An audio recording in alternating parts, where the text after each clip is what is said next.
नमस्कार दोस्तों, आज बात करेंगे भारत में तेजी से बढ़ते ई कॉमर्स बाजार की, जहां मोबाइल पर सिर्फ एक क्लिक करते ही सारा सामान आपके घर पहुंच जाता है। किराना हो, मोबाइल हो, कपड़े हो या दवाइयां, आज बस मोबाइल से सिर्फ एक क्लिक करते ही सामान आपके घर पहुंचता है। लेकिन इस तेजी से बढ़ते डिजिटल बाजार के पीछे एक बड़ी चिंता भी छुपी हुई है, और वो चिंता है देश की लाखों छोटे किराना दुकानों की। दरअसल व्यापारियों के बड़े संगठन federation of all India traders यानी कैट ने सरकार को चेतावनी दी है। संगठन ने केंद्रीय वाणिज्य मंत्री पीयूष गोयल को पत्र लिखकर कहा है कि अगर जल्द मजबूत ई कॉमर्स पॉलिसी नहीं लाई गई तो करोड़ों छोटे दुकानदारों के सामने एक बड़ा संकट खड़ा हो सकता है। सबसे पहले मैं आपको कुछ बड़े आंकड़े बताना चाहूंगा। मीडिया रिपोर्ट के मुताबिक भारत का ई कॉमर्स बाजार साल 2025 तक करीब 90 अरब डॉलर तक पहुंच चुका था, और ऐसा माना जा रहा है कि ये ई कॉमर्स बाजार 2030 तक 250 अरब डॉलर का भी हो जाएगा।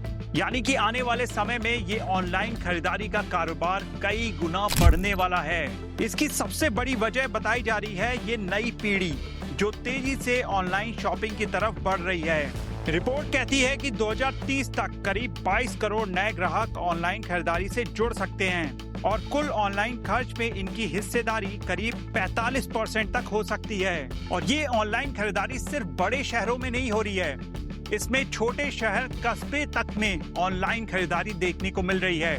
विश्वास मानेंगे, रिपोर्ट बताती है कि टियर 2 और छोटे कस्बों में 60% से ज्यादा ऑनलाइन खरीदारी की जा रही है। यानी कि ये डिजिटल बाजार अब गांव और कस्बों तक भी पहुंच चुका है।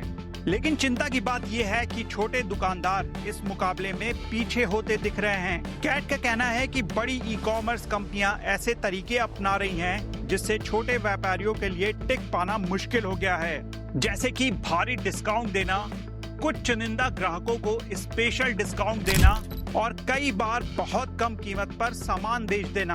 अब जरा मोहल्ले की एक किराना दुकान की कहानी सुनिए। वो दुकानदार दुकान का किराया देता है, बिजली का बिल देता है, साथ ही अगर वो अपनी दुकान पे किसी कर्मचारी को रखता है तो उसका वेतन भी पे करता है।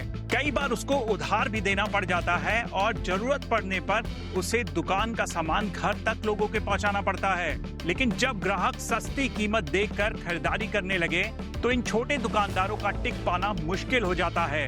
रिपोर्ट्स बताती हैं साल 2024 तक देश में करीब 2 लाख किराना स्टोर बंद हो चुके थे।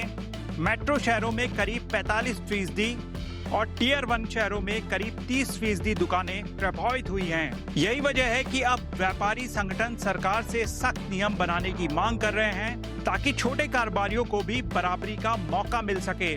संगठनों का कहना है कि बाजार में पारदर्शिता होनी चाहिए, नियम सबके लिए एक जैसे होने चाहिए, और सिस्टम ऐसा होना चाहिए जहां ऑनलाइन और ऑफलाइन दोनों व्यापारी साथ चल सकें। क्योंकि टेक्निक बुरी नहीं है, ऑनलाइन कारोबार भी आज की जरूरत है, लेकिन अगर विकास सिर्फ बड़ी कंपनियों तक ही सीमित रह गया तो इसका नुकसान छोटे व्यापारियों और लाखों परिवारों को उठाना पड़ सकता है।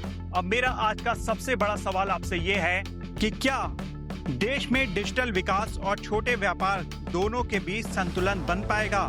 वैसे आप इस पूरे मामले को लेकर क्या सोचते हैं, मुझे कमेंट करके जरूर बताइएगा।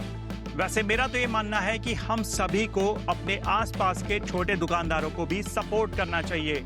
कई ऐसी चीजें हैं जो हम ऑनलाइन ना खरीदकर अपने आसपास की दुकानों से खरीदेंगे तो उनके परिवार और उस दुकानदार के लिए भी बहुत अच्छा होगा।